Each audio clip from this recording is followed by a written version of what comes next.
we should be good to go. All right. Welcome to the latest Watercolors Aquarium Gallery podcast, brought to you from the Aquarium Rush Studios in downtown Grand Rapids, Michigan. My name is Ben. I'm Amy. And I'm Charles. So we're doing fun stuff because it's 2021 instead of 2020 now. And we're going to do that for a while. You know, light, fun, but I think still important. We started this series a couple of weeks ago on designing aquariums around a specific fish. And it took two parts when we did the freshwater version because it turned into like this really cool topic, and it's a little bit of a philosophy we're kind of more adopting around the shop. Yeah, definitely. I think that's something we all really like identify pretty closely with. It was kind of one of these epiphanal moments for me where I think I've done that a lot in the past, but never really identified that that's what I was doing. Mm-hmm. So today we are going to be talking about designing a tank around specific saltwater fish. And I do have to admit that this was actually a lot more challenging for me than the freshwater one, because the typical reef aquarium looks somewhat like a typical slice of a coral reef, and all the fish we keep in the tanks go there. Yeah. And it's not a conversation that is like ever had in saltwater. Like at least in freshwater, there's a little bit of a precedent because there was more of a focus on breeding and biotopes and stuff like that. Right. This is something I don't think I've ever been asked, I really want this. How do I design the best tank specifically for that? Right. Except for clownfish. Yeah. And really then it's just, I want a clownfish and an anemone. How am I allowed to do that? Yeah, pretty much. That about sums it up. And this preparing for this podcast made me actually really understand why I do not like the look of mixed reef aquariums. I finally pinned it down. Actually, I was having a conversation about that with the service manager today, and we were talking about some of the service aquariums that we have. We've been taking care of for 10 plus years.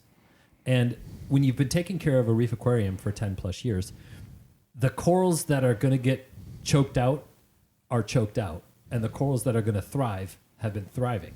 So we were talking about one of our specific service aquariums that I think it has 4 species of coral in it, and it's a 150-gallon aquarium. It has a hammer, anchor, hammer and frog spawn. It has leather coral, just toadstools. Mm-hmm. It has some blue mushroom corals, and it has some rose anemones in it. I'm sure that's absolutely gorgeous. That's It's such a stunning. great mix of things. You cannot see the live rock at all. Yeah, I believe it. Well, and I finally managed to articulate the idea that I'm like you know how in freshwater when people are looking at fish and they're like, I'll take 2 of those, 2 of those, 2 of those. Most reef aquariums, the coral, that's essentially what you're doing. Yeah. And it looks so unnatural to me because in a reef, it doesn't look like that. Most of the time, no. Yeah. And I like so to call it the fruit stand tank. Yeah. Yeah. got a wall of rock, and then like, this is my section where I've got that. This is my section where I've got that. And like, I get why people do it, but it gets boring to me pretty quick. I think it's the same concept with a freshwater tank where it's really hard to limit. I like this coral, I like this coral, I like this coral, I like this coral, and I want to put them all in the same place. Yeah. Did I step on your thought there, Charles? I'm sorry. Just a Continue. little, but like corals are like and your tank is a great example of that. Corals are very competitive. If they're competitive in a specific environment, they're going to choke out their neighbors. And so you look at a reef, most heads of coral are like the size of an average aquarium, and trying to bonsai that look is Most heads of aquarium, or most heads of corals that I've seen, are more like the size of a car. and that's true. But I'm referring to let's say not acropora reefs, because that's a very specific type of coral. Yeah. There's some video that you need to see about some divers hovering over toadstool leathers.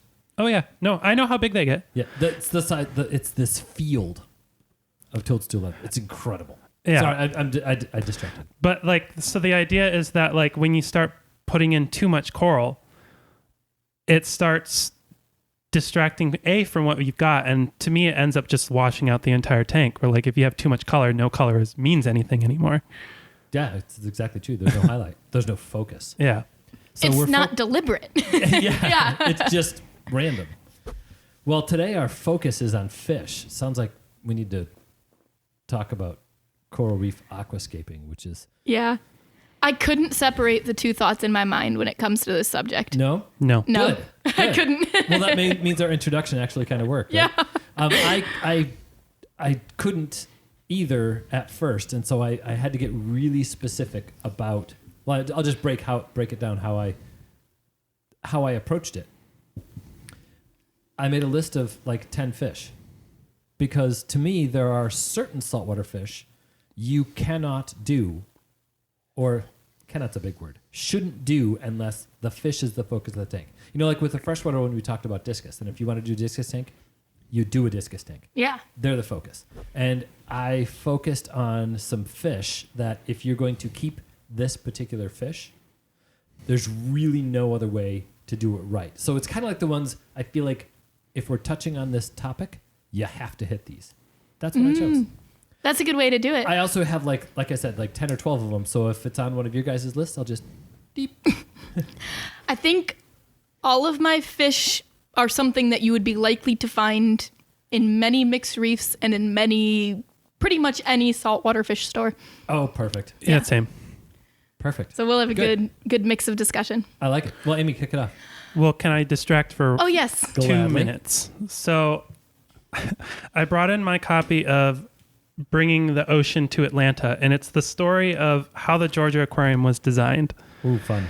I brought it in specifically to offer to loan to Ben, because when I visited the Georgia Aquarium, this was the epitome of very clearly each exhibit to me was designed around a specific organism.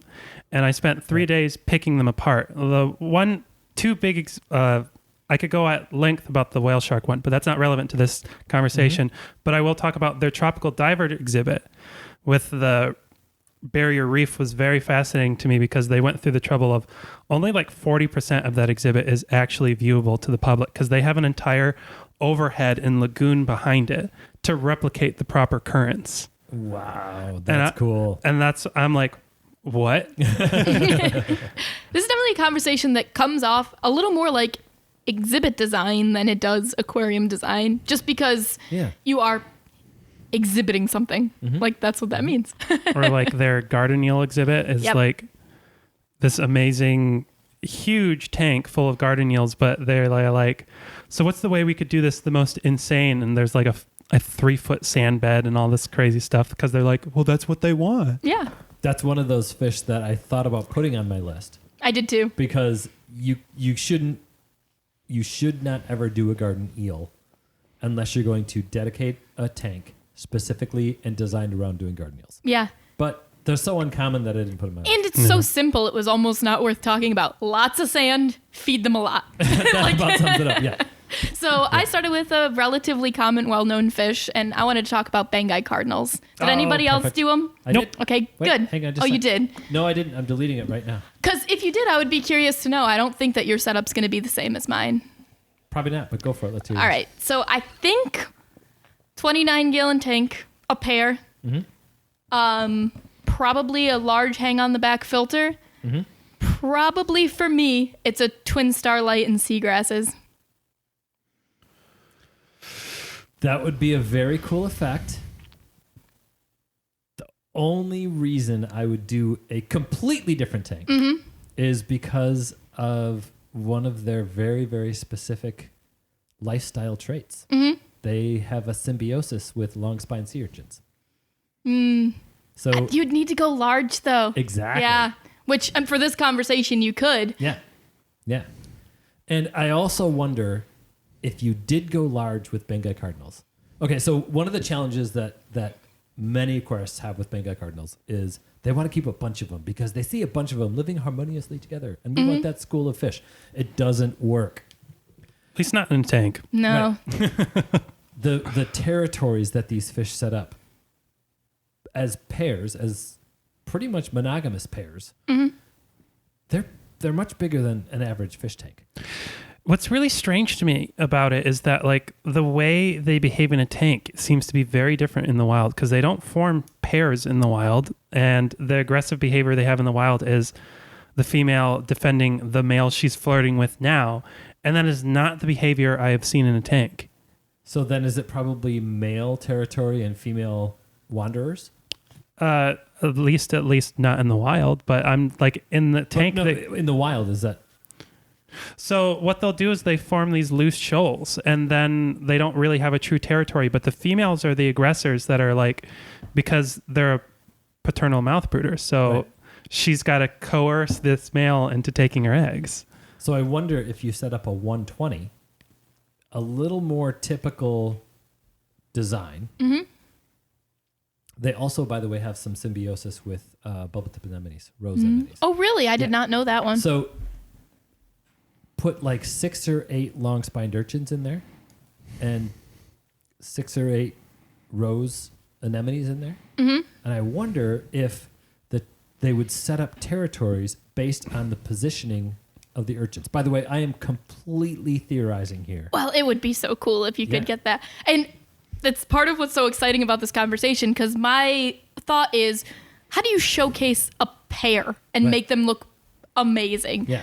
And like, that's like, well, how do you showcase a behavior and make that look amazing?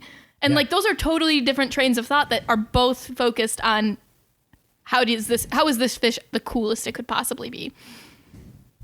The personality of that fish, Mm-hmm. and if you get a pair, your tank design would be fantastic. Yeah, like maybe slip yeah. a couple of gorgonians or something in there. They definitely need that verticalness to like Yeah. weave through. They do.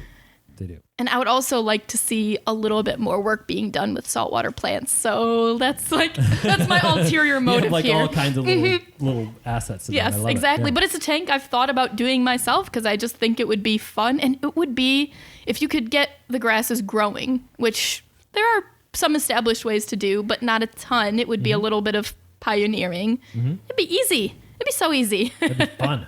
I love it. Yeah. You know, one of the problems that I have with doing these talks, I want to do that one, and I want to do the other one, and I do the other one we talked about, and we're actually doing the one we talked about. Yeah, we're in the process of doing pretty much the tank we talked about last week. So, yes, great idea, Charles. That's a good one, and that's, there aren't enough simple saltwater fish tank designs. out Yeah. there. And that would be I mean, 20% easy- a week water change, aqua clear 50 maybe, 30 would probably be fine. do a 50, you but want like you, oversized a yeah, little get bit. the extra flow and a Yeah. small movement pump. yeah, That's it, really. that's it. And that twin star, good call on the twin star. I mean, you need that really big daylight light because those grasses grow so shallow. Yeah. And I think it brings out color. I've seen it on a few reef tanks and it brings out like the color of those really shallow things really well. Cool. Yeah. Anyway, Yep. Bengal cardinal pair. For I think most of our listeners are definitely freshwater listeners. Part of the reason that I chose this fish is it is one of the few saltwater fish that is fairly reasonably breedable.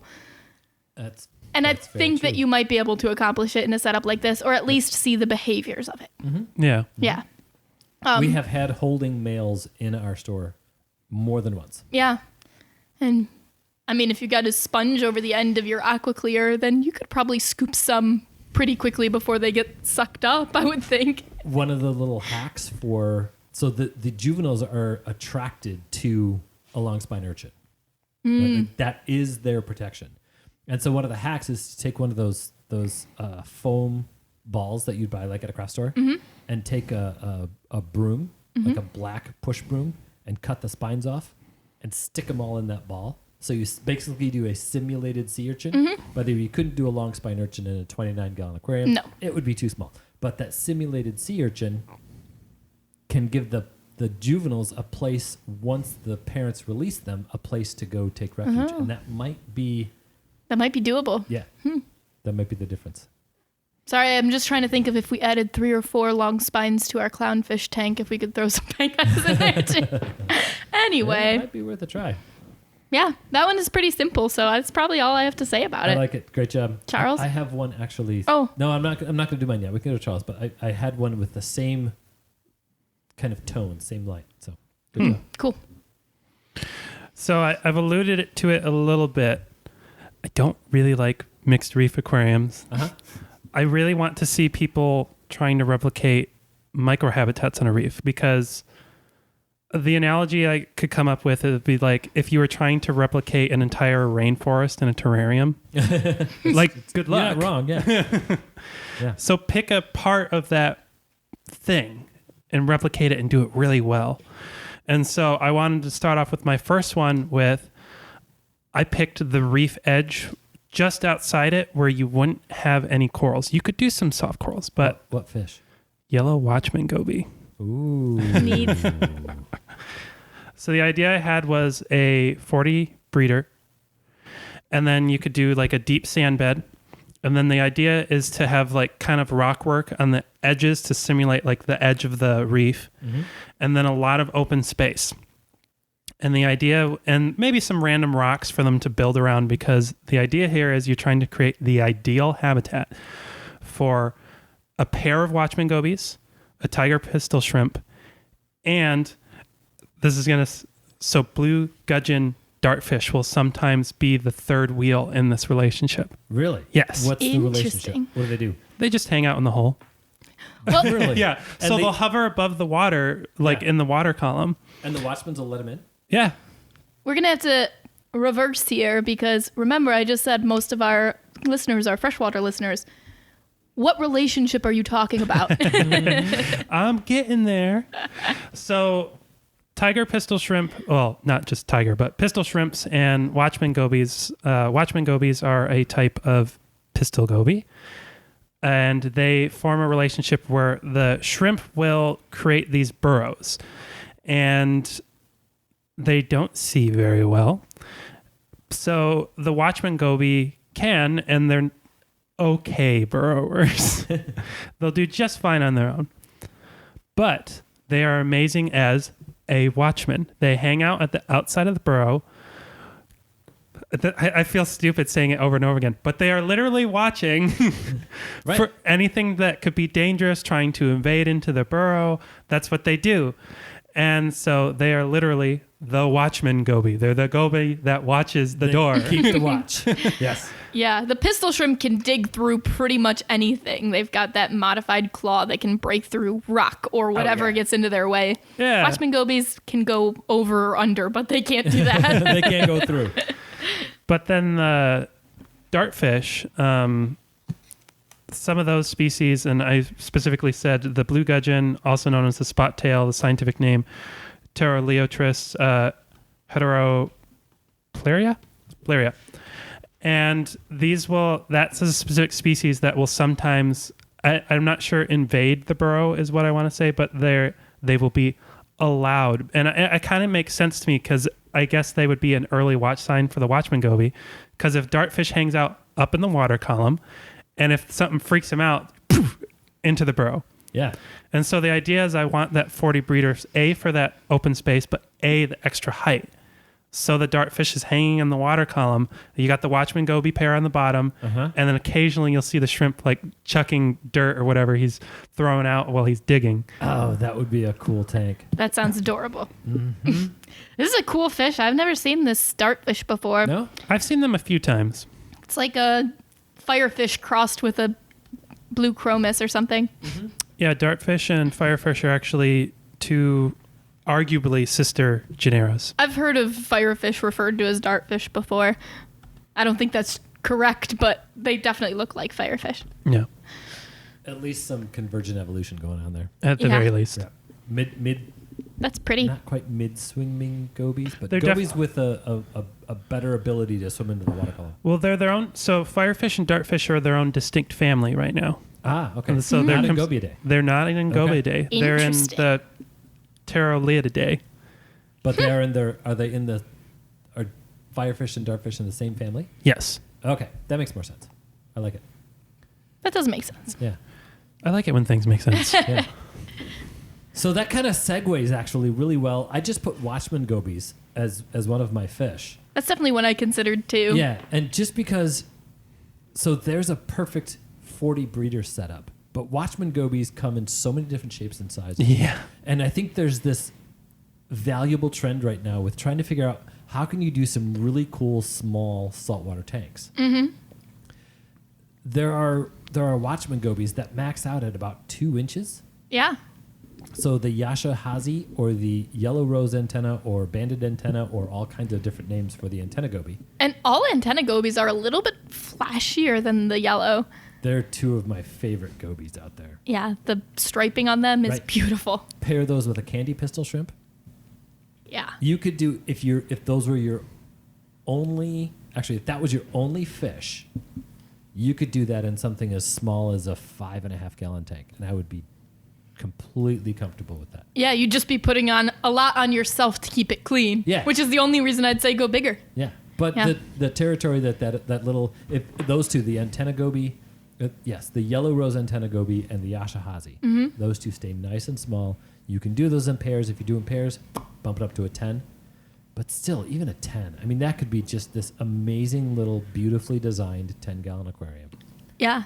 The reason that I didn't talk about them is because I couldn't think of what would be that like next level step of that. And I think Charles found it. Yeah. Like adding Yeah. another layer to the symbiosis and increasing the size a little bit. Yeah, Yeah, and I like also it. just wanted a deeper sand bed just Yeah. because I want to see how crazy that shrimp will go. Kind of fun to slope, like to add in your live rock and then slope the sand bed up over it and like let them dig yeah. in through that. That would give you so much more room for them to explore. See, now you're getting the like idea that I really want here. Like, Yeah. I love it. Yeah, I don't ever see graded substrates in saltwater. More of that would be so cool. Yeah. You just got to make sure you actually have something like a Watchman goby so it doesn't get anaerobic. Right. And there are rubble rocks that you can buy Yeah. like It's true. pretty readily. Yeah, we almost always have some of that lying around that we can help us out. At least enough for a 10 gallon. Yeah. Yeah, That would be fun. They need something to move around and something to hold their burrows up. You do got to be a little cautious with what you put with pistol shrimp. Other Yeah. crustaceans are potential prey items. It was funny about 15 years ago there was this this forum site, right, where everybody would post about all their cool stuff, and somebody posted something about, hey, will my pistol shrimp eat my cleaner shrimp? I'm like, heck yeah, they'll eat that. That's like what they're designed to do. And I got flamed. Is that the right word? Where you post something and like all of a sudden all these people just pounce on you for saying something that they think is completely wrong. Mm-hmm. Right? I'm like, whoa, what the heck's going on here? And people were posting all of these pictures first they started posting all of these like, you're so wrong, you don't know anything, I've had my pistol shrimp in my tank with my cleaner shrimp for please. 6 months and it's fine and da-da-da. I mean, and it was not just like 1 or 2 people, it was like 10 or 15 people. And it took me a little while to realize that I was talking about my pistol shrimp, who was close to 5 inches long. They were talking about their pistol shrimp, which were like 3/4 of an inch to an inch long. So I will never understand that black and white perspective when it comes to, I mean, the natural world, but aquariums specifically. Like, okay, maybe yours is fine, and maybe 10 other people's are fine. Sometimes they will. it's because everybody wants to sound like they know more. Yeah, it's Well, just, I always get like that like perplexed look when someone's like, will these two fish get along? And I'm like, if they want to. yeah. Sometimes it just yeah. comes down to that. Will a triggerfish eat or cleaner shrimp? Probably, maybe. Maybe there's Like- some tricks you can do to reduce the likelihood. Let's go with that. Yeah, and so I want a yes or no answer. At that point, what you do is you say yes. yeah. Yeah. Or you say no, right? Because you could say, well, no, he might eat it. Everybody has to decide where their line is Yeah. on whether or not this will work. I've Yes, watched try a it and yellow- fail, or no, don't try it because you might fail. Right. I have watched a yellow tang pick at a coral and kill it. A yellow tang. And I will absolutely believe every story that anybody ever tells me like that because there are psychopaths of every species. Yeah. Anyway, mild rant. Ben, do you want to? We ranted. No, I'm cleaner. I'm calling my Watchman gobies, my Yashahazi or antenna goby, as that's like my pick. That's the For 5 designing gallon a tank around them. 5 to 10 gallon aquarium, a little hang on the back filter.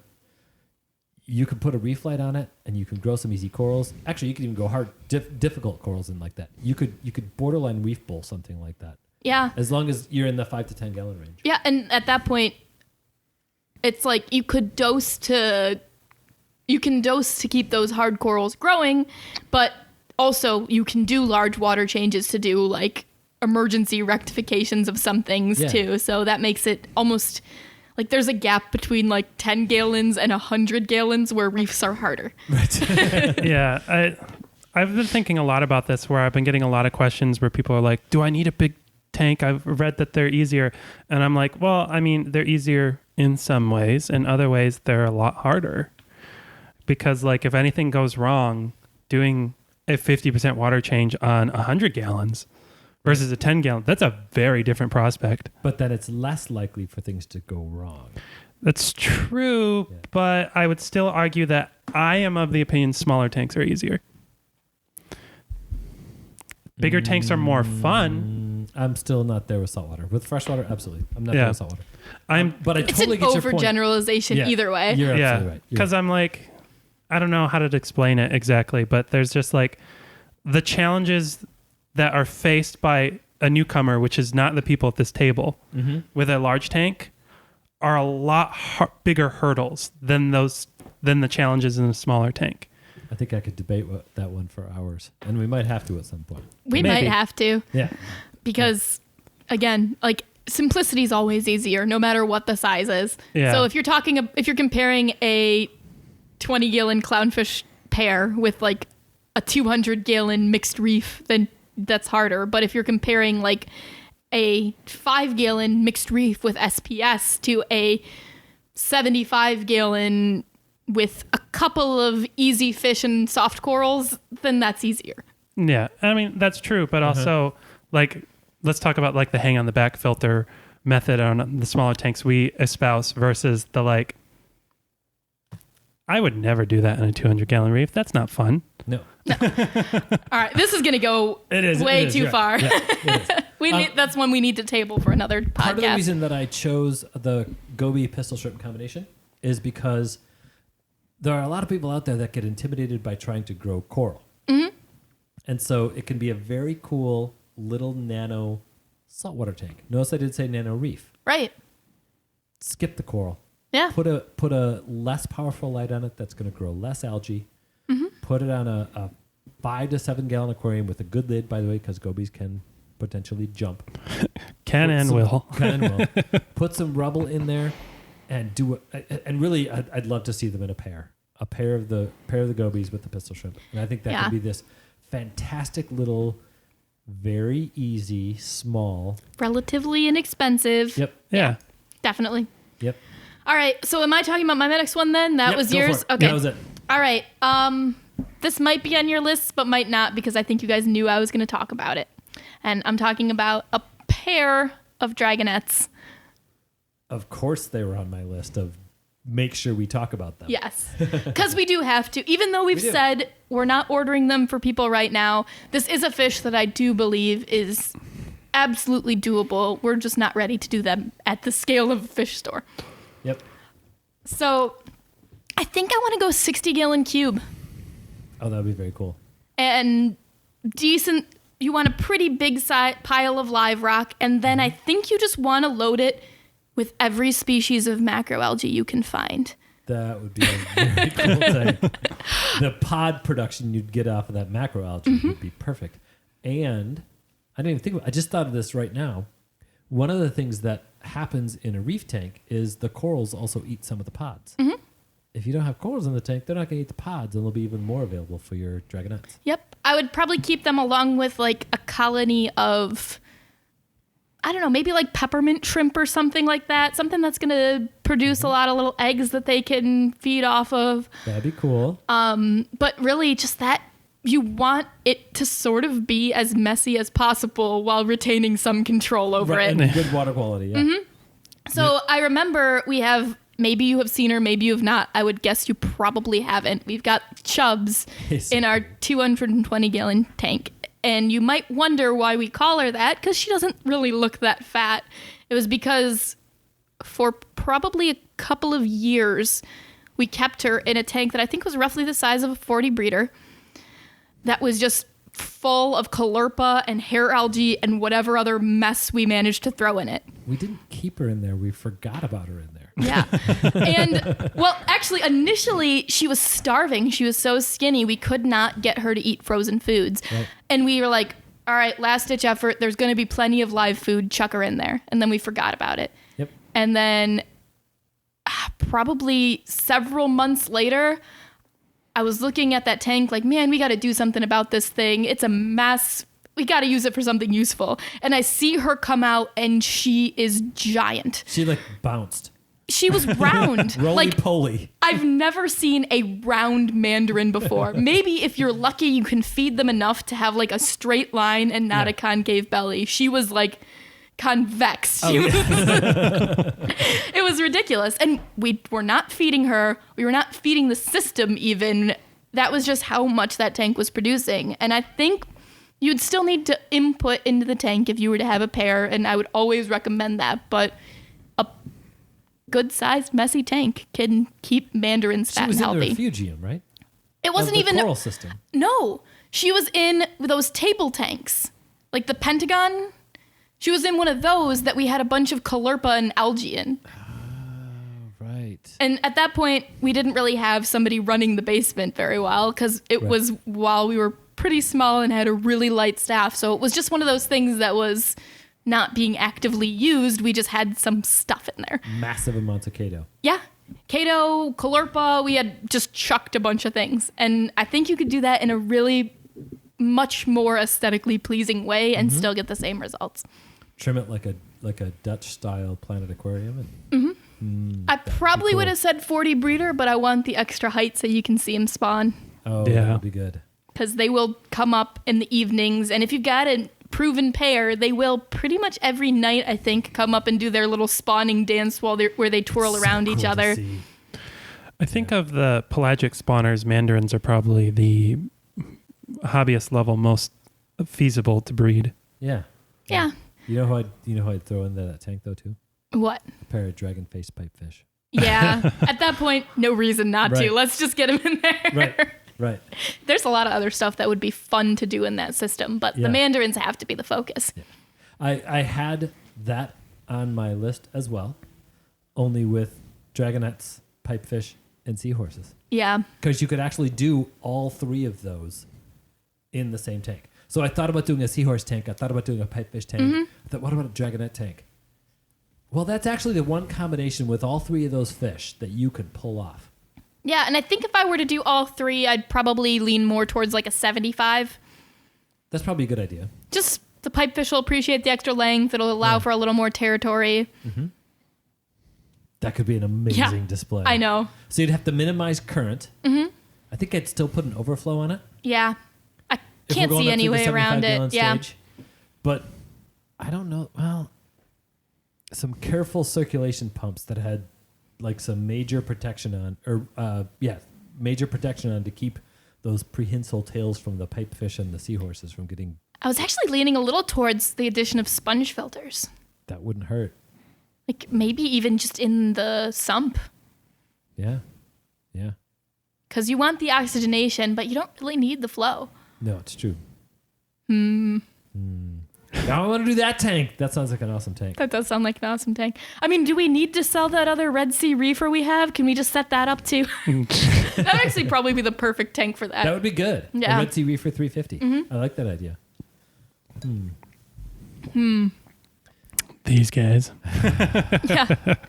And There's so many cool things to do. a tank like that is so much more fun than you'd think it would be. Like the amount of life you can get in a reef tank, You can get it sort of in freshwater, but it's nowhere near the same. The amount of random worms and brittle stars and sea stars and copepods and amphipods and all that stuff that you would see, it would be fascinating and new every day. Right. And that's like the super underrated thing about messy reef tanks that people don't appreciate that much. Mm-hmm. But you can't do it with coral. It's just too easily outcompeted. It's true. Yeah. I like it. I think that'd be a cool tank. Yep. So I am going to have my next one be the closest I get to a mixed reef and the closest I get to a biotope in this discussion today. Cool. So I wanted to try and base the tank around one of the larger... How do I want to word this? So most people don't realize that not all clownfish don't host all anemones, and not all anemones host all clownfish. Excellent. Clownfish and anemones are very selective in who their partner is. Most clownfish. Some are like... Some are a little willy-nilly. Our but Clark's clownfish, they don't care. No. But so the idea I had was, so you want an anemone and you want a clownfish. The easiest anemone is the bubble tips. Right. So what's the best way to display a bubble tip with clownfish? The Maccullochi, I'm going to reject that after our current experience with Maccullochis. Just getting them to not kill each other at an inch long has been a journey. It's been fun. But it's an important journey. It is important. Yeah.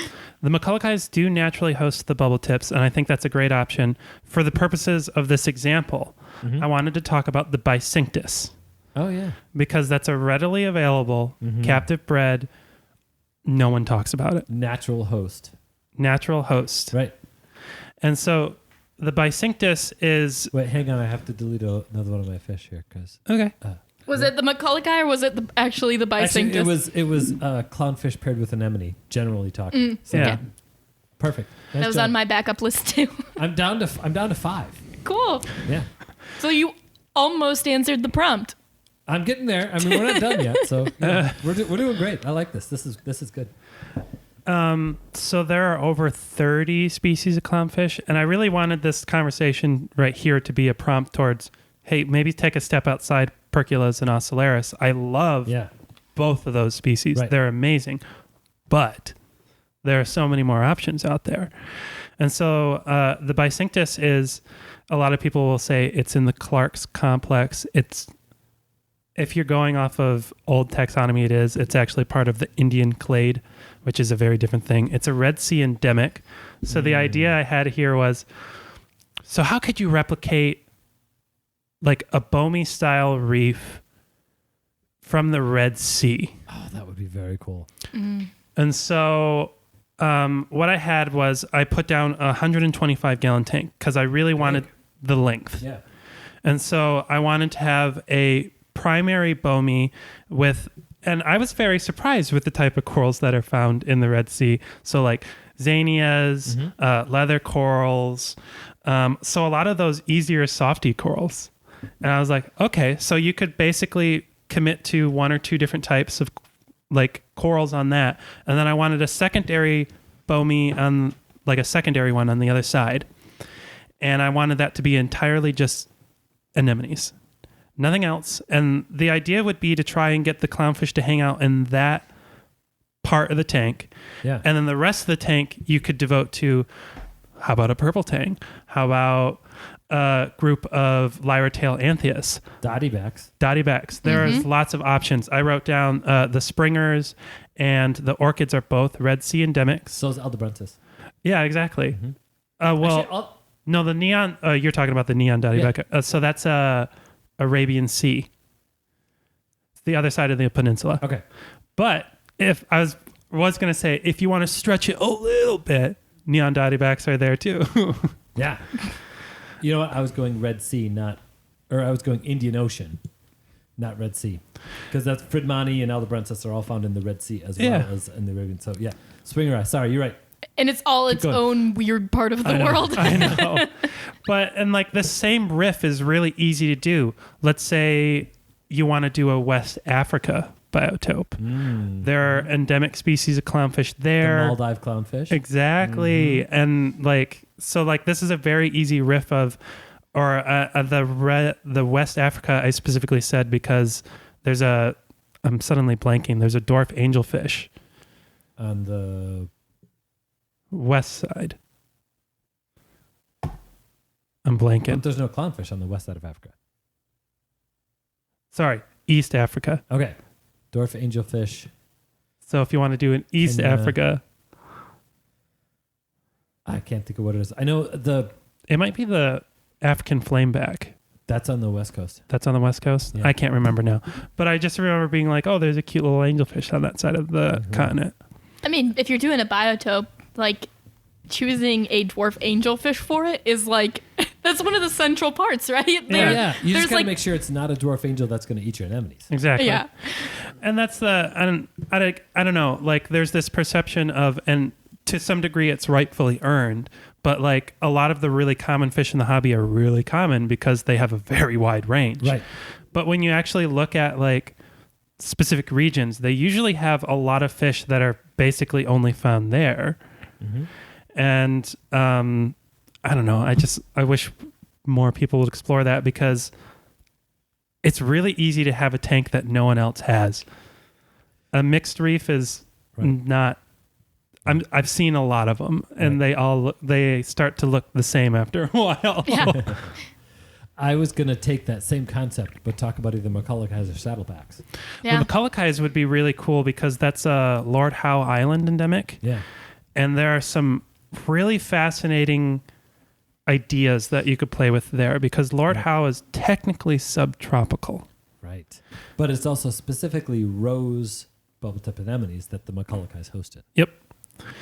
And so I don't know, like there's some really cool, I considered doing like a Great Barrier Reef because there's the Echinodynos is an endemic to the Australia coast. There's just a lot of really cool riffs. Yeah.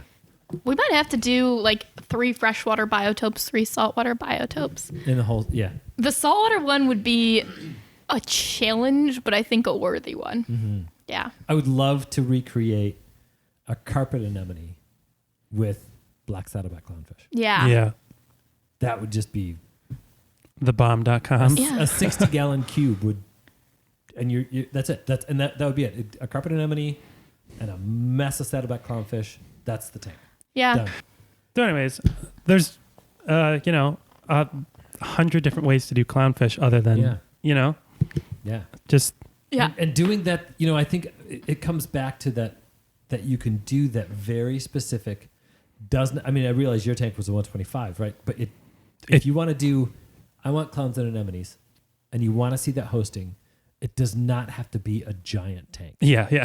Yes, you do have to get over 20 gallons, period. Yeah. And really 40 is going to be, you're pushing it at 40. Like a 45 cube, which is shorter Yeah. than the 60, I think is totally doable. I think you'd be fine. Yeah. Yep. It's just really the width that you need more than anything. Right. And that 2 foot is, I think, probably what you need for Right. big A good, anemones. healthy anemone is going to get huge. Yeah. Or it's going to multiply like crazy and have this colony of huge anemones or Right. medium-sized anemones. The saddleback clownfish was the one that I had, in the end, decided I needed to focus on, or if somebody else brought up clownfish, because everybody wants a group. And that's really hard to unlikely to do with Proculus and Ocellaris. But with saddlebacks, I think it's more attainable with the skunks than the saddlebacks, but I'm only throwing it in not to one-up you. Yeah. I'm really just trying to hone in.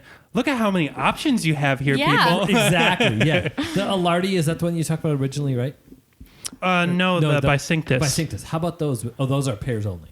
Yes. Yeah. But those would be, I think the Alardes are East Africa endemic. So like, again, Okay. like, come on, like Yeah. there's so many options. And that's a clown that's going to get into the almost 5-inch range. Yeah. So put a pair of those in a 60-gallon tank or a 45-gallon tank with an Mm-hmm. anemone, and You don't really need couple of anything big- else. And the personality of a clownfish.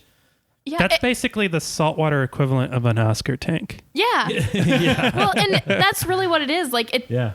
for a mixed reef tank, and we keep picking on it just because it's the commonly done way. Not because there's and there's really nothing anything wrong with it. It's fun. It takes more for that to look full. Yeah. It takes more coral. It takes more fish. Right. It takes more activity. A pair of clownfish in a 60-gallon tank will look full because they're always going to be out. They're always going to be active. They're going to be doing something interesting at all times. So We have it's cheaper. It's easier to maintain. Yeah. It's, there's so much more to do and still have a tank that feels the way you want it to feel. we have 8 saddlebacks in a 75, and that tank doesn't look empty. No, I love that tank. it's really fun to watch. Yep. Okay. All right. I think we're on Ben. That was a lot. I just really appreciated that you guys really honed in on I'm so into that so idea. just like Oh, yeah. So riffing cool. on it. That's really the mentality I Yeah. wanted on that one. Yep. So I'm going to stick with my theme of, okay, you can do a saltwater tank and it doesn't have to be big. And you can do a saltwater tank and have it be amazing and small and not focus on corals. Neon cleaner gobies. Yeah. Yes. Yes. I love that. So good. Yes. And you could do them, you could do 6 of them in a 10-gallon aquarium. There's no 1.5-inch fish I have more affection for. They're so fun. Sorry, that was one of my alternates. I had to cross it out. So a 10-gallon aquarium, 2 sponge filters. Put a light on it if you want to see them a little bit better, and it will highlight the neon stripe, but it doesn't need it. Take some 1/2-inch PVC pipe. Make some little mazes. Oh, and that some would be really fun. connectors, and use 45-degree angle connectors on the ends of those pipes that just barely stick up out of the sand bed. Oh my God, I love it. Yes. Yeah. That would be the cutest thing ever. Yeah. And put in a group. Put in 6 in a 10-gallon aquarium. Mm-hmm. I'd probably do, and this isn't me saying you're doing it wrong because I love that idea. Yeah, What I'd probably do expand is get like a good, like globe shaped or maybe like one of those dead brain coral skeletons. Oh, Ooh, yeah. Because I really Yeah. love the look of the dominant pair perching on top of that. Yeah. And so, fun little side note. You said brain coral, right? When I snorkeled in Belize, I saw all kinds of really cool stuff. And I've always been attracted to brain corals. And every time I dove down to get a closer look at a brain coral, there was a colony of neon cleaner gobies on it. Oh. Every one of them, without question. Whether I saw in the fringe a brain coral that was the size of a tennis ball, and there were just 2, and they were very small, or I went out further and saw a brain coral colony that was the size of a table, and there were like 14. Every brain coral colony had neon cleaner gobies on it. What if you just did that 10-gallon and you had your little PVC things popping up and they don't need a lot of light? Just one brain coral. Just bump it up. Yeah. Put the hang on the back filter and do, even if you did an AI prime, Yeah. Because Or a Kessel. it's shallow. 80, Yeah. or even 2 of the current True Lumen, a blue and a white. Just bump your light up just a little bit to keep brain coral alive. Yeah, that would Yeah. be You sweet. might need to add a nano movement pump, but that's not the end of the world. Yeah. Oh, that would be such Yeah. a cool time. I was like initially thinking, hey, just put any light on it and chuck some xenia in there. Yeah. But But if you went a now little bit farther, the Now brain you- would be really fun. you can't go full biotope because the cleaner gobies are Caribbean, and it is illegal to have any Caribbean coral, to possess a Caribbean coral. There are a substantial number of Pacific corals that have the same look. Any maze brain, I mean, that's the look, is the maze brain, that's what we're going for. And favias most favias are going to be close enough, not a maze brain. But if it's a maze brain, I mean, that's the look. Think of the classic maze brain.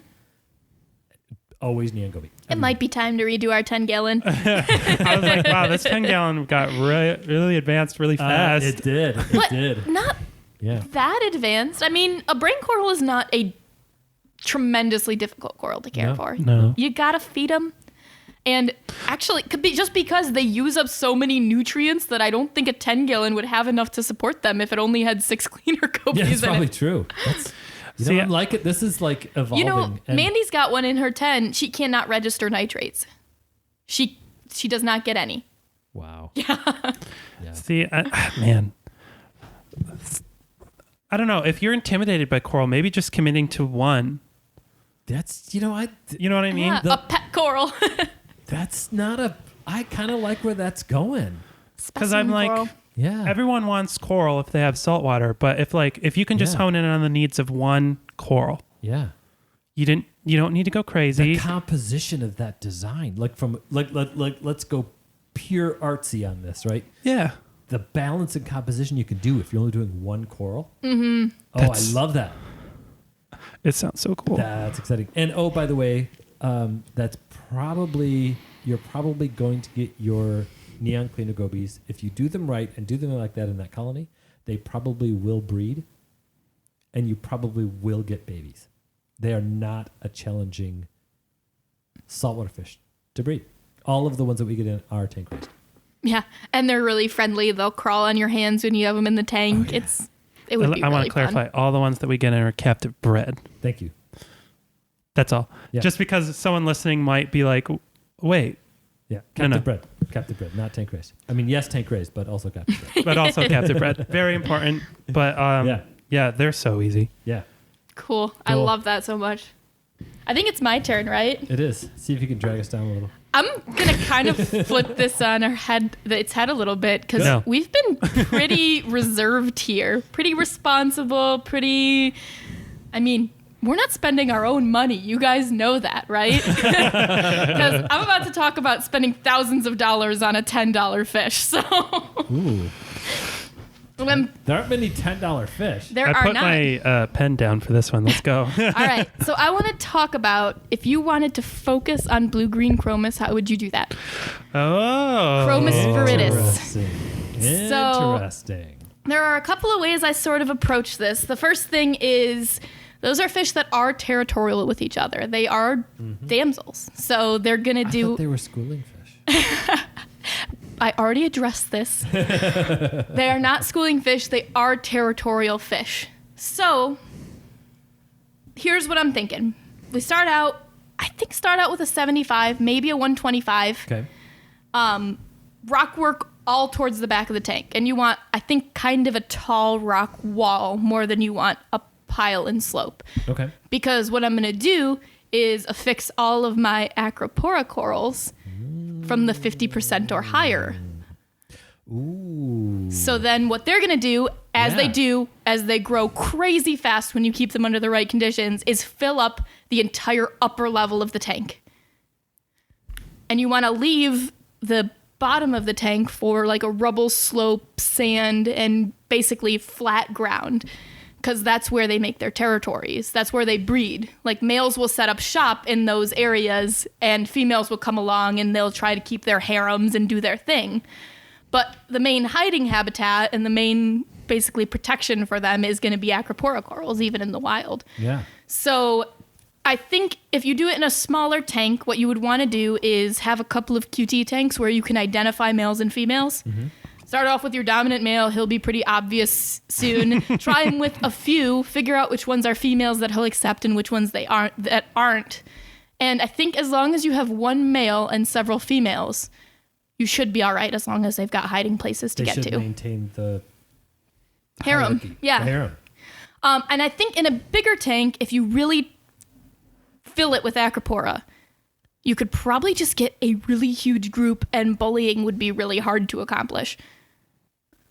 They would just be able to get away. Yeah. No, I'm wow. That's a cool. I've never thought about that concept before. Like, it's a pretty cool behavior that I've never been able to witness, which is I've seen them spar and I've seen them spawn, Yeah. but I've never seen them really establish their territory the way that I've read that they do. Yeah. We've certainly seen them kill each other off. Yeah. Yeah. And if you just throw 10 of them in a 75-gallon tank, it will be 9 after 3 weeks, 8 after 5 weeks, Right. and they'll just slowly whittle their numbers down until you have one male and maybe a couple of females that he's allowed to stay. Yeah. If you're lucky. If you're lucky. So, like, if people wonder why we sell chromis either single or in pairs, that's what's happened there is I managed to find a female he liked, or I didn't manage to find a female that he liked. Yeah. And we don't sell them at schools anymore because they're not, and we got sick of it. We got sick of killing fish. Yeah. But if somebody were to do this, I'd be like, yeah, sure, let's get you 20 and see what you can do. Let's try it. Yeah. Yeah. That is, you probably nailed it, like designing a tank around a fish a little better than what we've done with the other ones so far. Like, okay, all out. I really like this concept. I want to upgrade it to a 125 because what I want to do is put in like 25 of those chromis Yeah. and then highlight it with one tang. Ooh, that would be pretty cool. You know, that might just add to the mix something, the distraction that the aggression sometimes might need. Or since we're spending a bunch of time and money, we're researching what big angel won't eat SPS. Many. Actually, Yeah. most big angels, most So Pomacanthus angels. that would be a don't eat pretty SPS. cool centerpiece for a tank like Yeah. that too, because And you that have would your definitely disrupt any aggressive behavior because that's a big thing that they would have to pay attention to. Yeah. Where they could still focus. Oh, that's a really cool concept. Yeah, they would be sort of limited to the places where they'd have territory, which one of the things that makes compatibility a little different is in the absence of predators, fish get up to trouble. Right. They start eating stuff, Yeah. they start getting a little too full of themselves. And an angel isn't really a predator for a chromis, but it would probably make them keep an eye on it. Definitely an intimidator. Yeah. That was my intent with the tang. The angelfish is arguably better. I just like them better. Yeah. And they actually, with SPS corals, most of the Pomacanthus angels, you're good. Yeah. So, Yeah. So the tabling acros are going to get you that spread you're looking for. Instead of these branches, they're going to actually do that.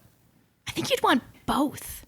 Because the branches are what they get up Branches are into. gonna go up. That's true. But you're going to get that ledge. Yeah. And you're going to get like a substantial barrier ledge Yeah. with the tabling acros. Yeah.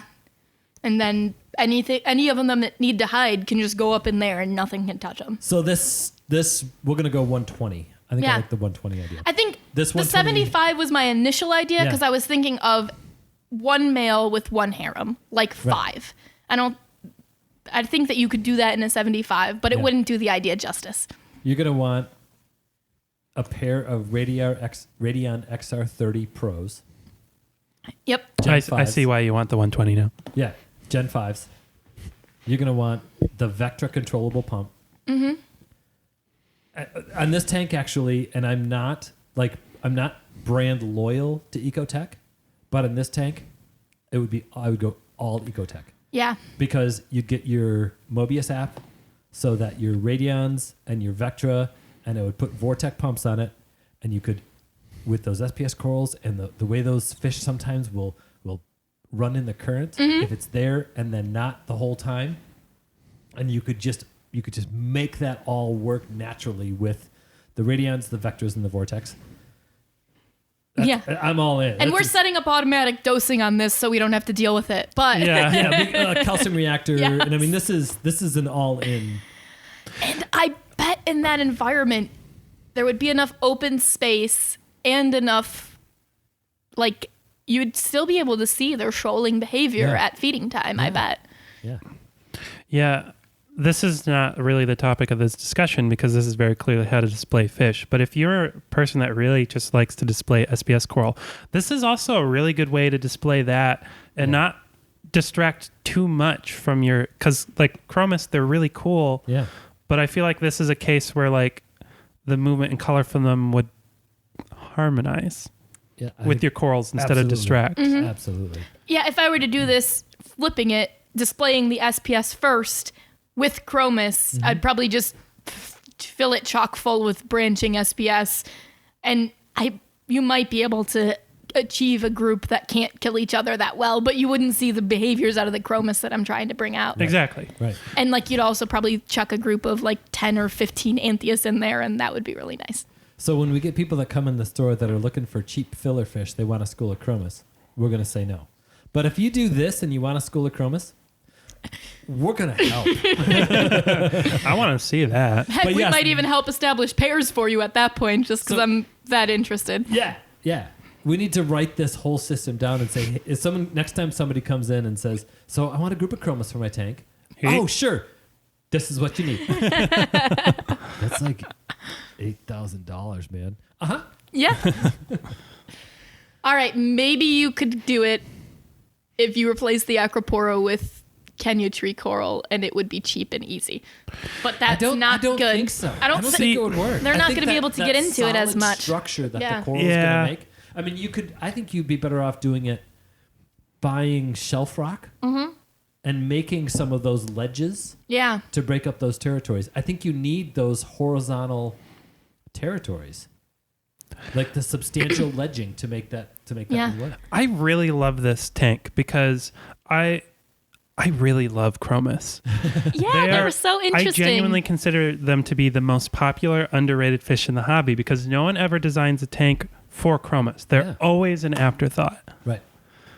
And because their mixed reef doesn't feel full enough, so they need some more movement. Yeah. They probably should have made our list of saltwater aquarium fish that usually make us sad. It was on my... Oh, I think it was schools of chromis is something that we don't carry. It was on my list for that. That's right. I had to revisit it a a little bit and give them some justice. Nice job, Amy. Yeah. You took this up a notch on that one. I'm liking it. I debated flipping it and doing yellowtail damsels instead, but actually their breeding behavior is a little bit more interesting in that males will establish a territory, females will come by, see how many eggs he's got. If he's got a lot, she's going to lay hers there too.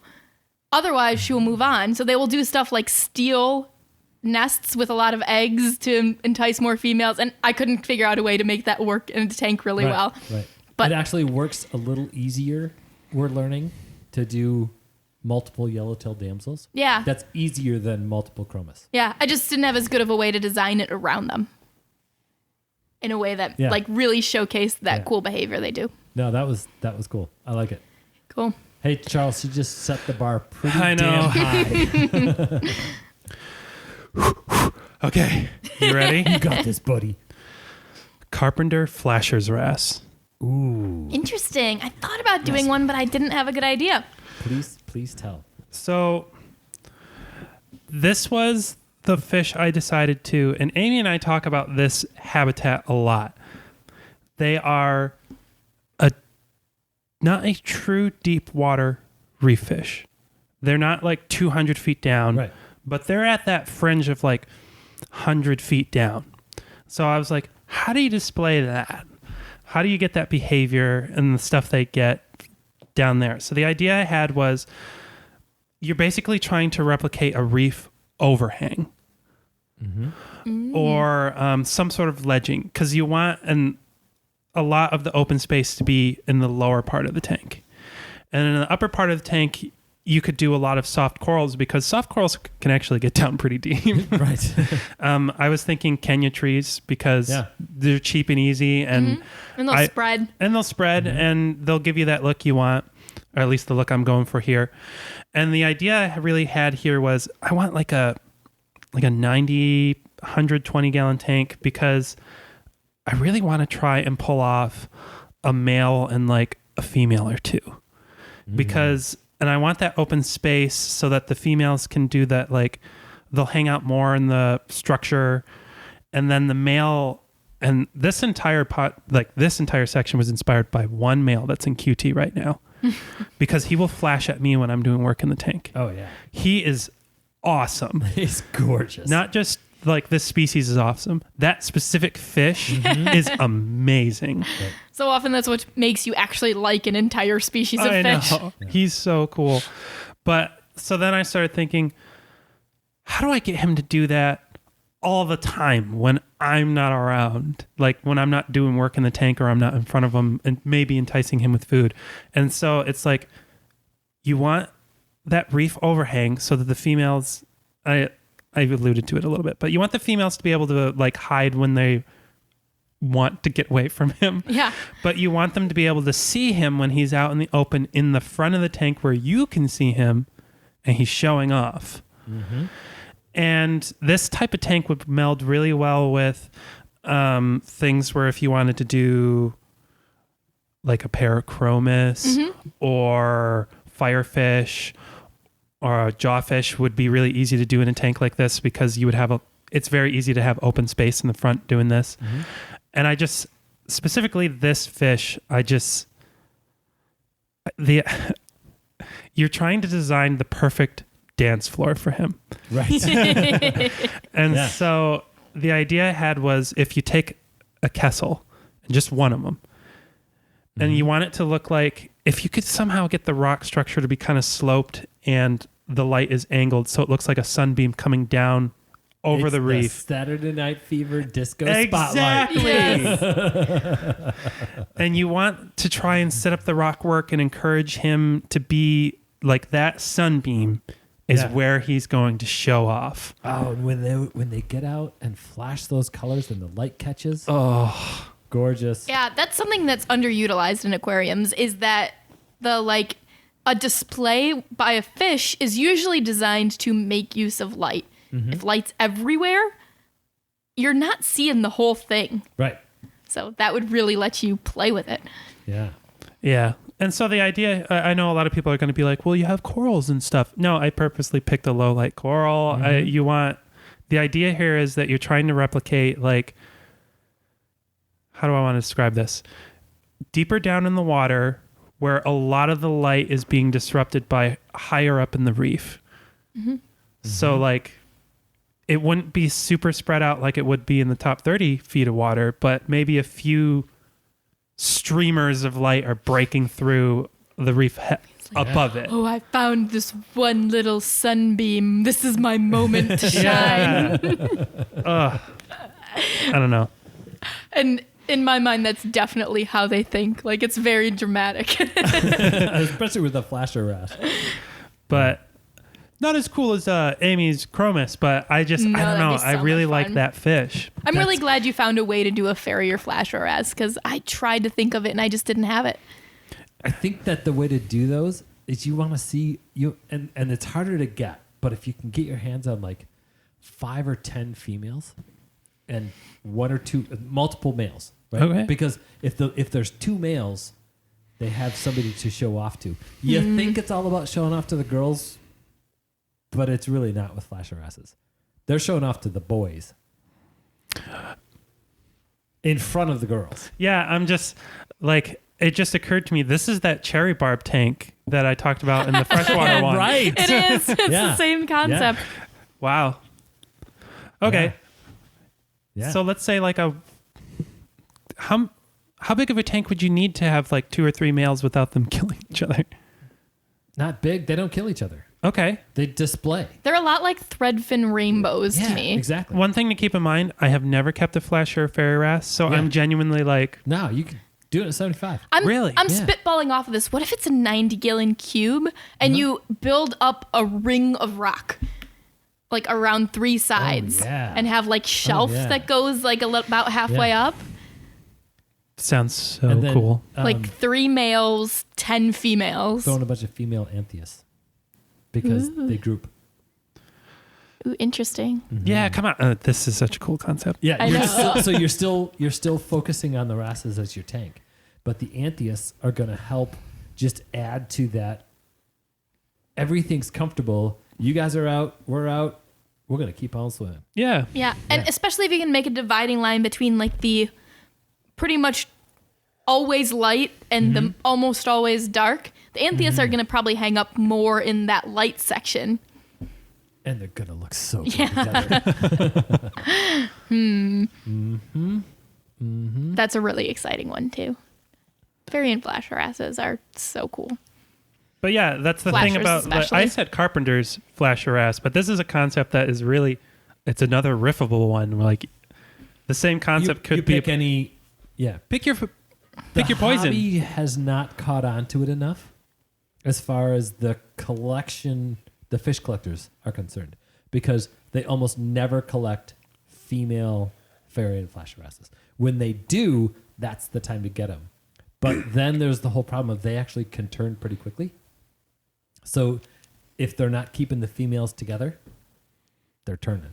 Which means wholesalers and fish stores both need to buy large groups of females at once, and they think nobody wants them. Yeah. So start begging us, and maybe it will change. Yeah, which makes the Chromis tank and the flash arrest tank are about similar levels of attainability for different reasons. Yeah. But every once in a while, you run across the females, and all of the males behave differently when they're around.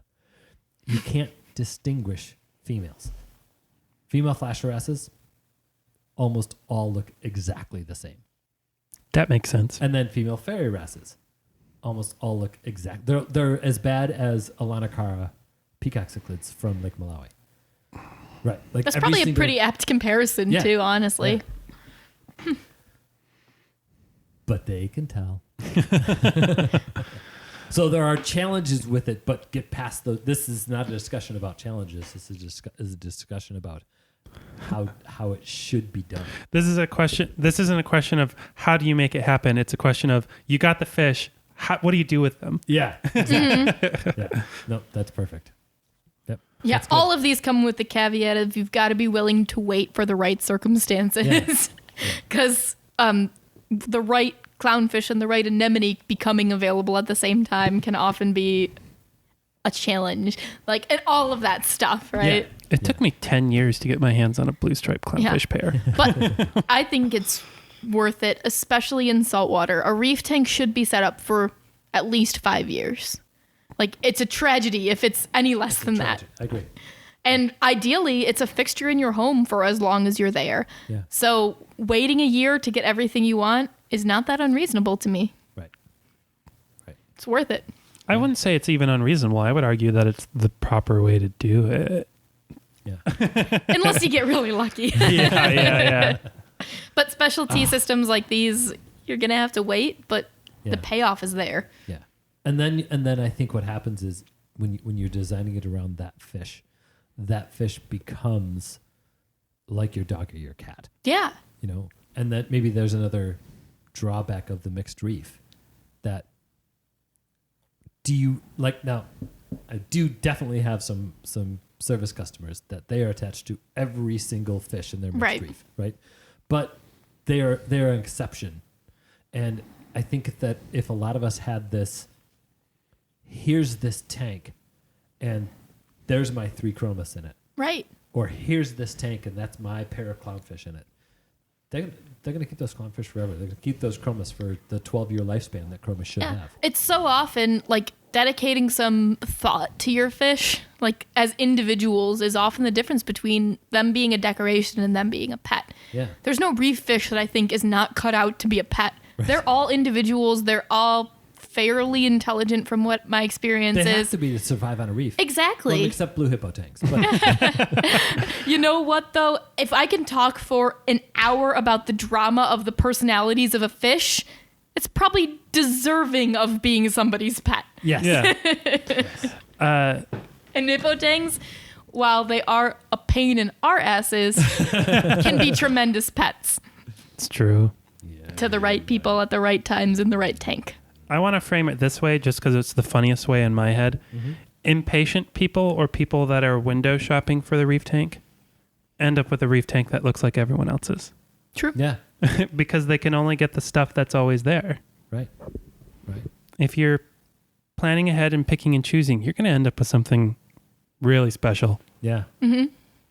So we're kind of wrapping this one up. I mean, you have 10 more on your list, don't you? So actually, what I'm going to do is I'm going to kind of sort of just throw some fish out there because they're on the list, but we talked about fish that imagine if you focused on that fish.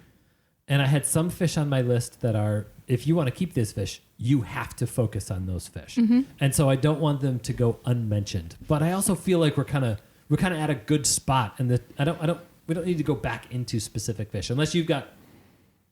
No, I don't. That was yours. That was mine. That was yours. Good. Yeah. So, sharks. Yes. Yeah. Design your tank around sharks. We have an entire podcast on it. Check it out. Yep. I really thought seriously about lionfish. Right. They're group amazing. or a single? You can do them as a group easily. They're the I'm going to say it out loud. They're probably the least territorial reef fish there is. They don't care. If there's enough biofiltration, put them in the tank. Yeah, I've definitely had lionfish that would charge me, but it was because I'm the one who has food. They weren't charging out of aggression. They were charging out of predation. Out of excitement. Yeah. Food. Yeah. But they're kind of the same reason I didn't mention frogfish, in that it has to be dedicated to them, but within that, it can be anything. I thought about frogfish too as a possibility. Yeah. Yeah. Yeah. But we had to bring up sharks. Yes, sharks for sure. The only other one that I really thought hard about bringing up was Catalina gobies. That's a good one. We did cover them pretty well, though, on your underrated fish. No, on the fish you won't see here. Yeah. Oh, So- but we did get into like what a system for them would need to look like, I think. There's a company out there that makes a drop-in nano chiller. Interesting. Mm-hmm. So you could do a 15 or 20 gallon aquarium dedicated to Catalina gobies as long as you buy the $500 nano chiller. That'd be a pretty cool tank, though. But that'd be amazing because they're absolutely gorgeous. Yeah, if money isn't your limitation, but time and effort is, Yeah. and you're interested in that kind of thing, It'd be an easy little tank. yeah. By the way, that's one of those fish that if you go into, I'm going to say this out loud. If you go into an aquarium store and you see Catalina gobies for sale in with other reef fish, you should say something to the manager and you should walk out. Catalina gobies are a cold water fish. Their preferred temperature is 55 to 60 degrees.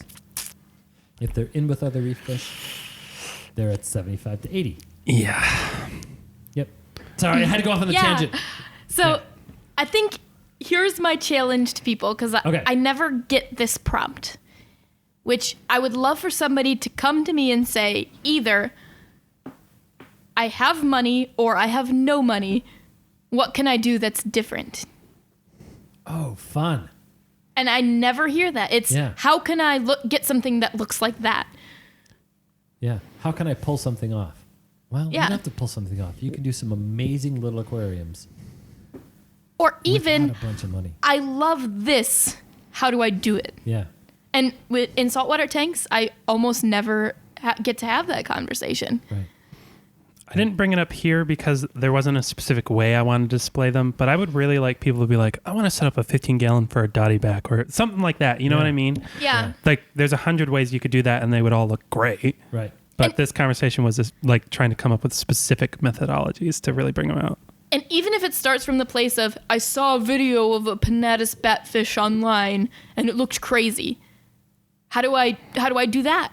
I would love to even have that conversation. Yes, this is what that needs. If that's not what you want, then maybe choose another thing to love. Mm-hmm.